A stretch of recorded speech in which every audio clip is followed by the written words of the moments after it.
Hi, I'm Niall Paterson. Welcome to The Daily, where today we are focusing on a somewhat troubling power coupling, a tete-a-tete, but with fingers on triggers. North Korea's Kim Jong Un, remember him? Well, he's boarded his private train, much more of which in just a second. And he's left his country for the first time since COVID hit. His destination, somewhere in Russia, where waiting for him, of course, Vladimir Putin. So what do two dictators talk about when they get together? What is Putin looking for from Kim and vice versa? And exactly what is the catering like on board Kim Rail? Here to answer some of those and some more sensible questions, our military analysts Michael Clarke and Diana Magnay, our Moscow correspondent. Great to see you both. Obviously, an awful lot to talk about in terms of the meeting itself, but what do we know of this train? The Kim Jong Un Express. It looks slightly strange. Well, it's bottle green. It has a yellow stripe. And we think there are about three of them. There's a sort of advanced train. There's the one that Kim Jong Un is on, and then one at the back. And it's extremely luxurious. It's extremely heavy because it's armoured. So it goes at about 36 miles per hour or something. I mean, a really laborious journey.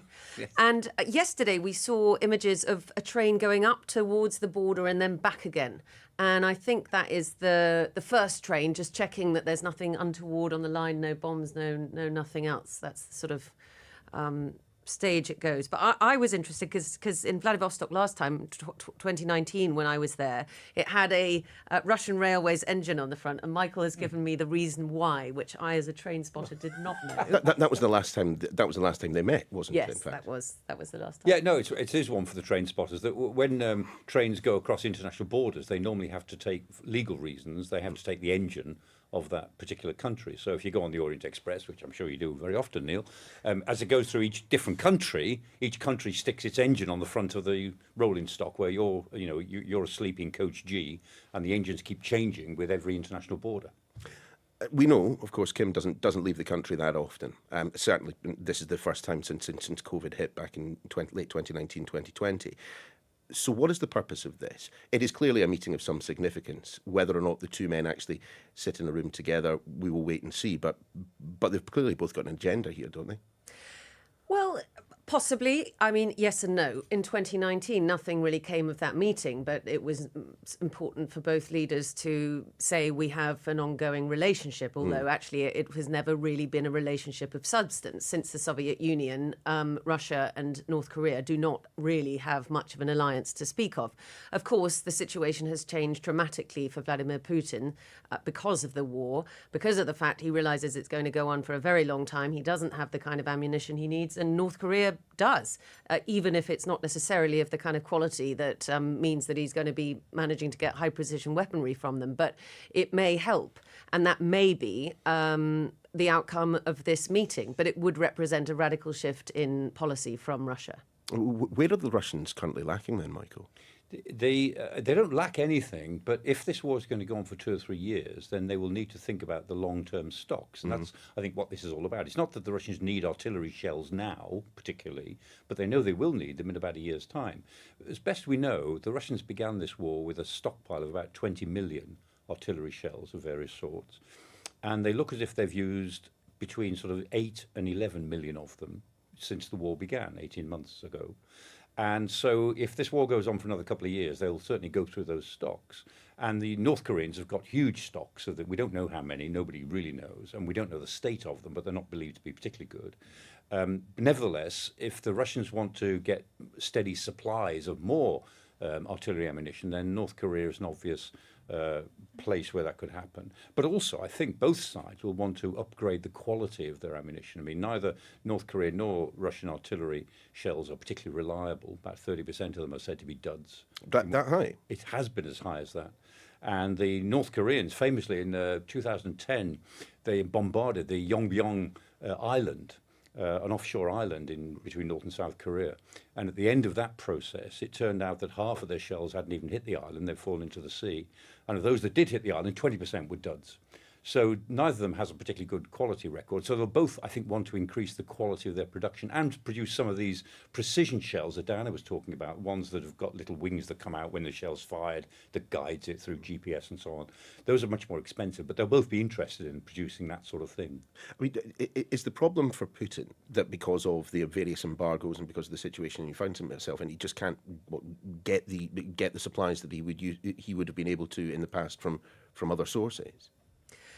Well, I mean, that's the whole purpose of sanctions, isn't it? To try and degrade Russia's weapons capabilities. And unfortunately, it doesn't seem to have done a 100% successful job of that at all. But Vladimir Putin never expected this war would go on this long. So he has to prepare for the possibility that will go on a lot longer, because it doesn't look like there's a possibility of an ending. So it makes sense for him. Look, he's going to Iran for drones. He's possibly going to go to North Korea for weapons. But I think if the return for North Korea is that it gets a better weapons producing capabilities, that's not going to be very comfortable for South Korea. That's not going to be very comfortable for China. Both of those are going to have something to say to Russia if it transmits, better weapons capabilities or technologies to North Korea. So I think that's something that Vladimir Putin will have to bear in mind. There's something we ought to say here as well, Neil, about South Korea, which nobody's mentioning so far. The South Korean government takes the view that they will not supply weapons to Ukraine, and they've kept to that. But they supply 155mm artillery to America, who is buying a lot of it, so that American 155 artillery is transferred to Ukraine. It's classic, weapons laundering, and the South Koreans are doing it with the Americans so that more American 155s can go to Ukraine, and South Koreans can maintain their purity by saying, we don't send weapons to Ukraine. No, you send them via America. But and on that, sorry, I think that Russia's taken that very much on board, the position of South Korea, because shortly before Sergei Shoigu, the defense minister, went to Pyongyang in July and walked around this arms exhibition and was given this whole great military display by Kim Jong Un, the South Korean president was in Kyiv. That is the kind of thing that Russia does not ignore, and it represents a change in relations between Russia and South Korea. I mean, a question for both of you. I mean, when we're talking about North Korea and wanting access to better technology and technology that it can use with weapons, my mind immediately goes to the nuclear option, and perhaps they're looking for assistance when it comes to nuclear submarines.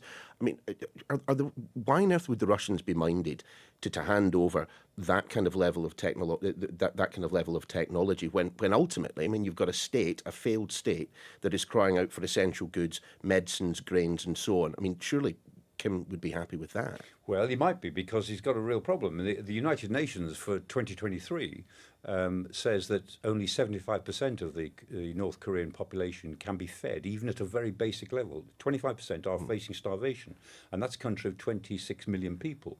So there's, 7 million people who are now starving in North Korea, and the rest are not well fed. And outside Pyongyang, I mean, you can see it. There's people scratching in the fields for whatever they can pick up. And the North Koreans desperately need grain, they need oil. But Kim himself, of course, in Pyongyang and his military program, is drawing in high technology, but he's got some more immediate needs, which it's a natural trade. The Russians have got grain. They've got 60 million tons surplus grain this year, which is not quite as good as last year, but it's still more than they normally have. And they want to get it out to the world. And this is, I mean, if they give the North Koreans 20 million tons at knockdown prices, that's a natural trade, which I think the North Koreans will take. And I think Vladimir Putin would also be very wary of handing nuclear kind of technology to Kim Jong Un. You'd hope so. You'd certainly hope so. As Diana said, the Chinese wouldn't like it. I mean, the Chinese are watching this very carefully, because they are the mentors of Kim Jong Un. Kim Jong Un is their client, although he's a damn nuisance for them. But they'd rather they keep control of him than that he somehow spreads his favours between Moscow and Beijing. But, I mean, Dan, just to pick up something you said before, of course, this is just the second bilateral that Kim Jong Un and Vladimir Putin have had. I mean, you've seen this a lot. I was about to say up close. I don't think anyone gets to see this up close, but a lot closer than I have. I mean, how would you describe the state of the kind of the North Korean-Russian axis at the moment? There's no real trade relationship to speak of at all. There has for a while been North Korean workers in Russia, especially working on things like timber and construction. But Vladimir Putin has kept them very much at arm's length. So essentially, it's been the summit in 2019. Nothing came of it. Does he not view him as a fellow traveller? I mean, I was being slightly facetious in the introduction. I was toying about the idea of talking about, a dictators WhatsApp group that they're all in. But does he not see him as, as mentioned, as a fellow traveller, as someone who looks at the West with the same kind of contempt that he does? I don't think so. I think Vladimir Putin, for his perception of a multipolar world, wants partners like Beijing, India, Brazil, African nations.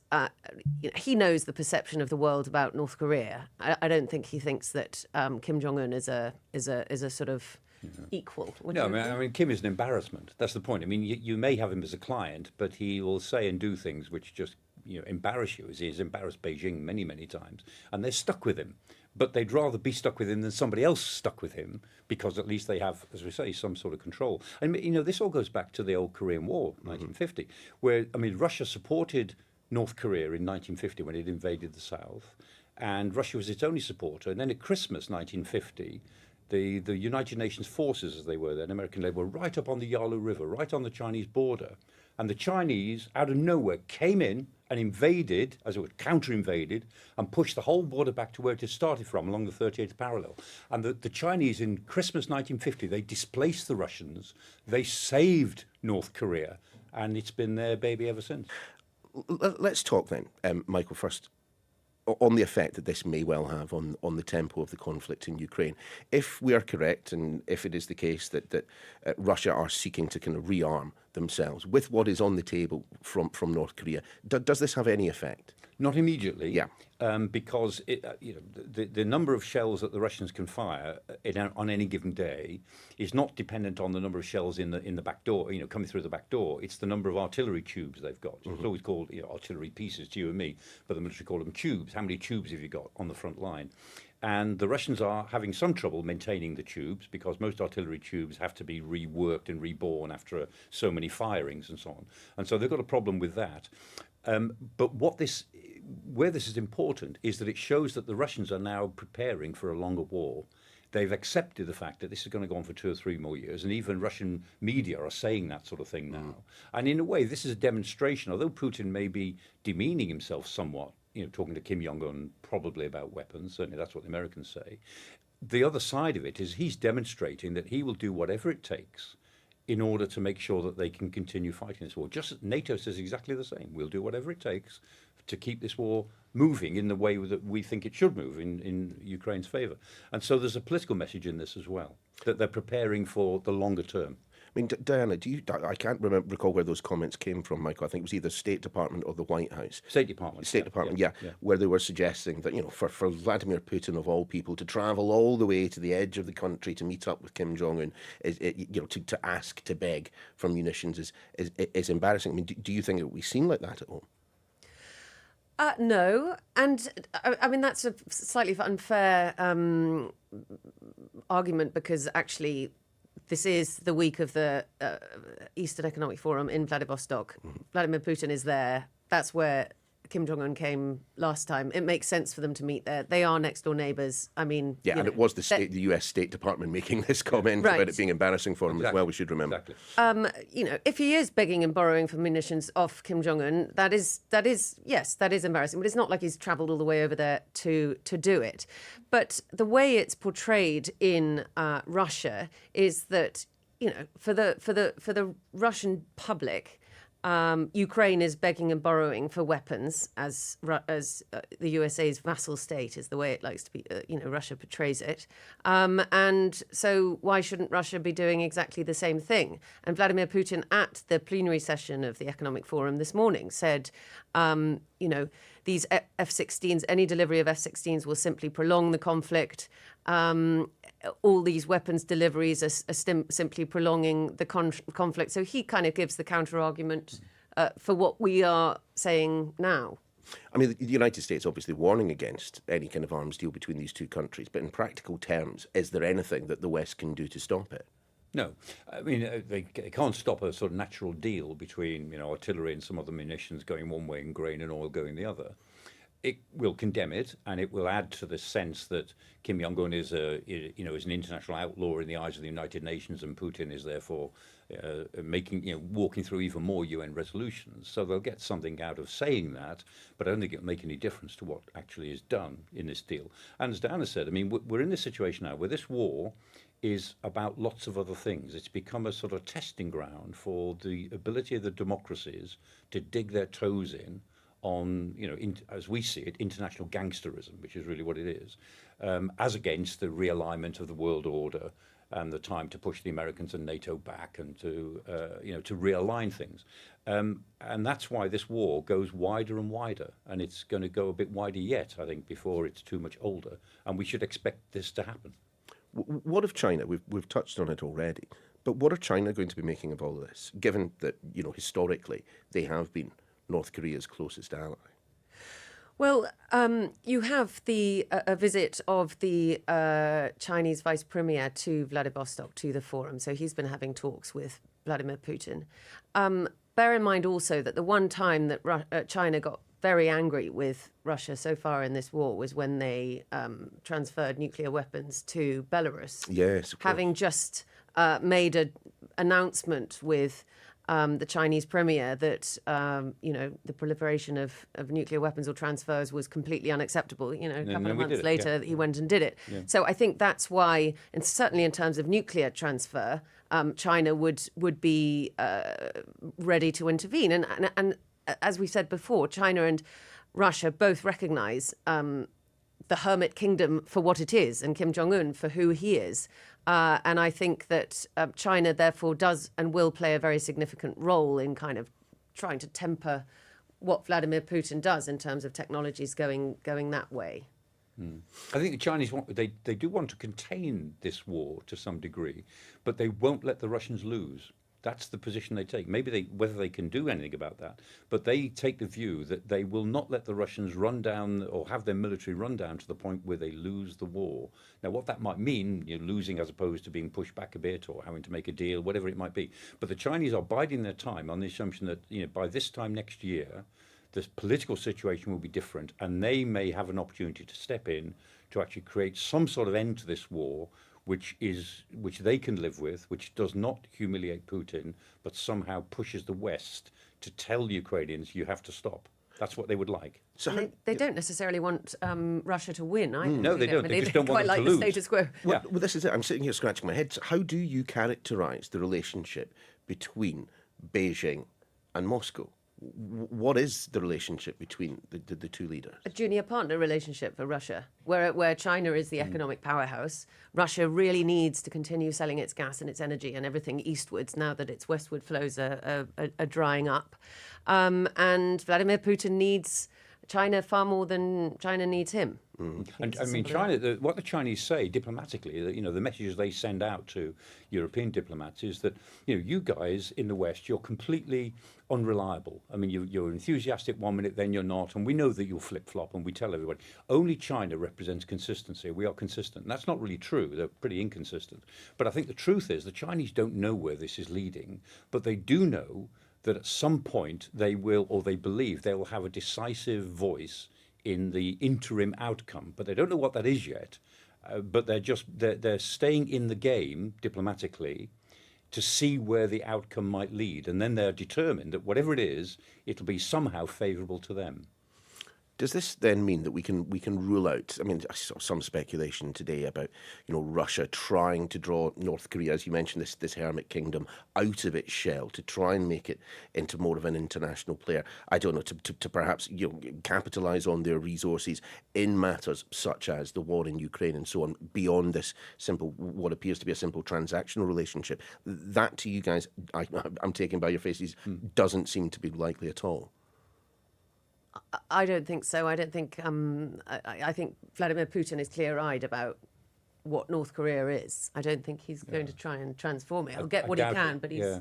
I mean, the nearest North Korea has come to any sort of rehabilitation was the Trump visit. I mean, President Trump gave Kim Jong Un immense international standing by going to the demilitarized zone on the 38th parallel and sort of talking to Kim Jong Un and giving him statesmanship status, and all that went nowhere. But Kim Jong Un has actually had a better couple of years than he deserves because of the attention, first of all, that Trump gave him, and that now that Putin is giving him. To what end will he? Sorry, and in what way will he be able to capitalise on that? Do you think then? Oh well, for a domestic audience only. Yeah, Kim Jong Un. I mean, his whole raison d'être is for his family to stay in power. And remember, I mean, this is the man who murdered his uncle and arranged to have his stepbrother killed. I mean, he has no compunction whatsoever about having people physically eliminated. I mean, if they're even inconvenient, he just has them killed. We laugh at him because he seems so comical. But actually, he's ruthless, and his family are totally and completely ruthless. And so the number one requirement for them is to stay in power. That's what dictators do. They're staying in power becomes their version of what must be best for the country.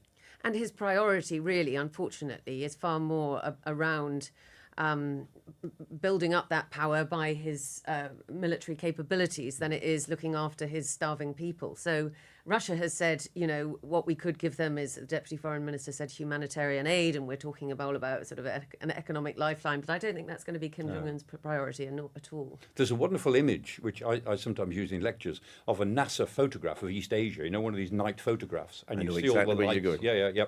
And there's all the lights all around East Asia. What a bright, you can see the growth of East Asia. And in North Korea, there's a tiny, tiny pinprick on Pyongyang, and the rest of the country is completely black. There's nothing. I'm going to ask for some pure speculation now from both of you, which obviously is exactly what you like to hear from a presenter. What do you think Kim Jong Un makes of Vladimir Putin and the other way around? How do you think they view each other? So I think it's easier to judge what Vladimir Putin views Kim Jong Un because I've watched him for a very long time, and I think that I think Putin knows exactly who he is, how to manipulate him, and he works people like that. It's just like Ramzan Kadyrov, except a slightly more possibly ridiculous version. He'll milk him for what he's worth, knowing that for Kim Jong Un, who has made a very long trip from Pyongyang to see him over a number of days, particularly when it's at 34 miles an hour. Yeah, that it means more for Kim than it does for him.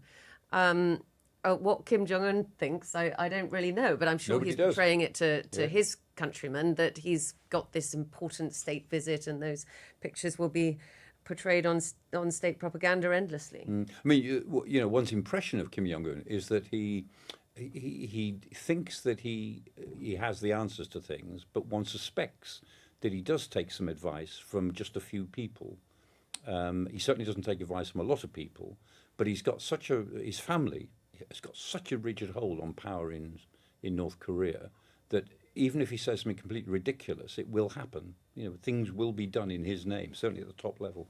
And I suspect he thinks that he's far more powerful than he really is, but he's probably not as dim as the rest of the world thinks he is. And remember, he spent some time in Europe when he was a younger man. Switzerland, didn't he? Yeah, so he's not completely blinkered, but he is. But somebody, I'm sure, like all dictators, I mean, they all go mad after a while because they're in their own bubble. They just don't link to the outside world. Yeah. I don't think Putin's gone mad, though.